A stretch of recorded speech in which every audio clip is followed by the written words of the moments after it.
देवाधिदेव महादेव का स्मरण कर कर लक्ष्मी की वृद्धि के लिए,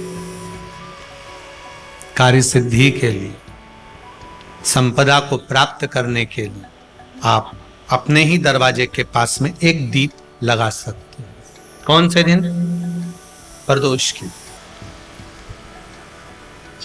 एक बात और अच्छे से समझ लीजिए, जो बच्चे चिड़चिड़े होते हैं, चाहे घर में बेटे हों, बहुएं हों, सास हो, ससुर हो, परिवार में छोटे छोटे बच्चे हों, चिड़चिड़ प्रवृत्ति करते हों या चिड़चिड़ा स्वभाव हो, जरा जरा सी बात में क्रोध आ जाता हो, बोलने का भान नहीं रह पाता हो, शब्दों के बाण चलते हों, तो महाराज प्रदोष के दिन, प्रदोष काल में बेलपत्री के पेड़ के नीचे एक जो पत्ता आपके पास में हो, पान का मिल जाए तो पान का, पीपल का मिल जाए तो पीपल का, बेलपत्र का मिल जाए तो बेलपत्र का, उस पत्ते पर मात्र थोड़ा सा शहद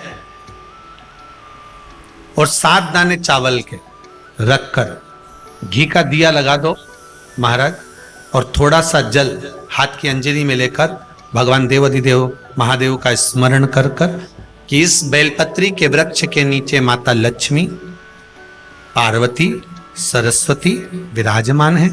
इसी बेलपत्री के पेड़ के नीचे मेरे देवाधिदेव महादेव का 12 ज्योतिर्लिंग का स्वरूप प्रकट है।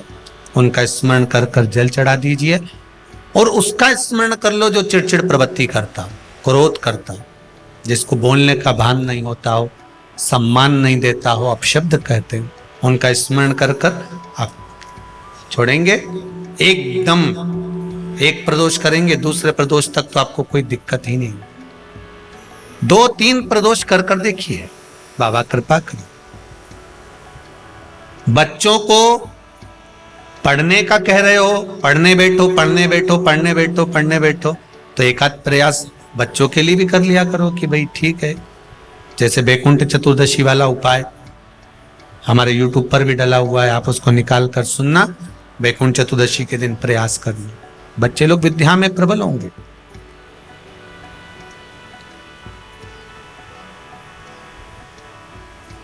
शिव उपासना का जो फल है वह 1000। पहले भी कथा में काज फिर कहते हैं, शिव मंदिर में जल बाद में चढ़ाना, शंकर के मंदिर में जाकर पंचामृत स्नान बाद में कराना, शंकर जी के मंदिर में जाकर पूजन बाद में करना, पहले थाली एक और रखकर शिव मंदिर में झाड़ू, पोछा या जो बेलपत्री, निर्माल्य जो भी रखा हो, उतरा हुआ सामान, उसको भरकर कहीं एक और जहां मंदिर वाले रखते हो वहां ले जाकर रख दो। झाड़ू पोछा एक बार जरूर। इस ब्राह्मण के चरित्र को सुनिए जो शिव महापुराण में वर्णन किया गया। कार्तिक महत्तम की कथा कर रही है। कार्तिक मास में पड़ने वाले प्रदोष के दिन महाराज वो ब्राह्मण बेलपत्री को उठा उठा कर बारदान में भर रहा था।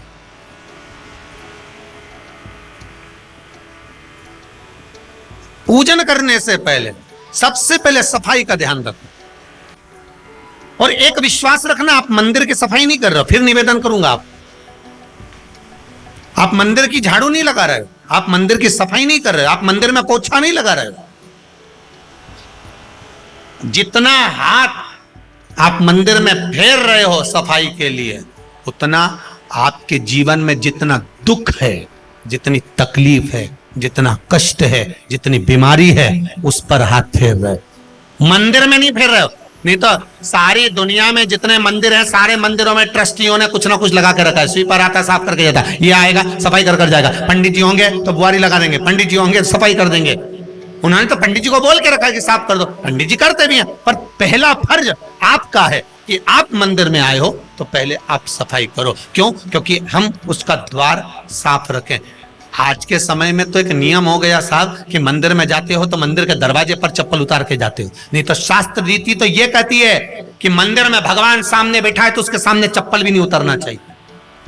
तो कई लोग कहते हैं मंदिर के अंदर थोड़ी ना उतारा, हम तो जीने से भी बाहर, एकदम गेट के बाहर वहां उतार, पर सामने तो है ना, सम्मुख में तो है। तुम्हारे यहां अगर 4 लोग दिवाली मिलने आते हैं ना, तो तुमने चप्पल रखने का भी स्टैंड बनाकर रखा है, साइड में उतारिए, दहली पर मत उतार देना, थोड़ा साइड में उतारो, सामने से सब आते जाते रहते हैं, सामने उतारो, सम्मुख में क्यों उतार रहे हो?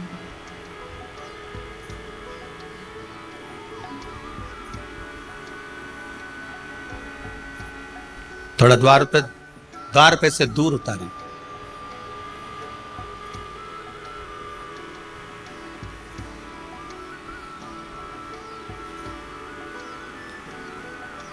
अभी तो कुबेरेश्वर धाम में काम चल रहा है, आप लोग जो दान दे रहे हो, आपके दिए हुए दान से निर्माण चल रहा है।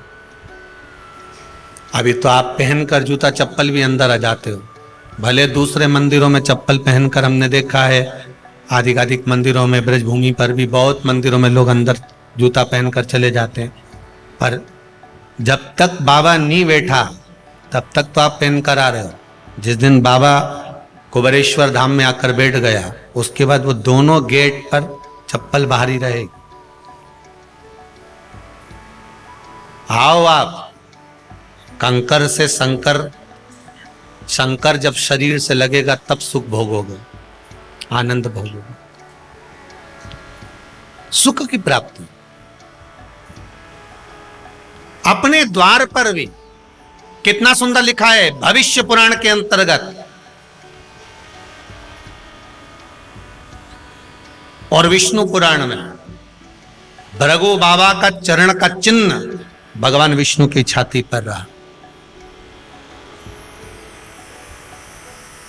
भगवान विष्णु की छाती पर भृगु बाबा के चरण का चिन्ह रहा।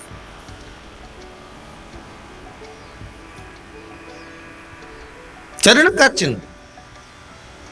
अब